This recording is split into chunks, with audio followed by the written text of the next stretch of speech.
It's wrong. Today, I'm homeless. A security guard who came to the aid of a sexual assault victim says he was fired because he took a public stance against the crime here on 10 News. Victor Bailey says the dismissal has left him homeless. 10 News reporter Michael Chen looks at why Bailey says his employer was so upset when he spoke out. Victor Bailey says what he discovered here that morning was heartbreaking and inspired him to take a stand.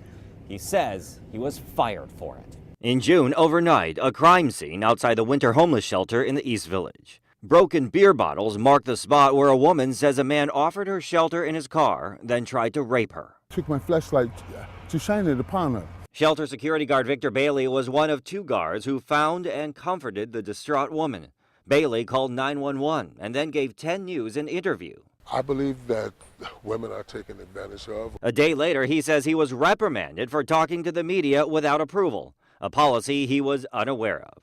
He says 2 weeks later, he was fired. According to Bailey, he was also dealing with a new prostate cancer diagnosis and was late to work twice just before he was let go. Isn't that grounds for being fired? Actually, that's not grounds for being fired because there should be progressive discipline.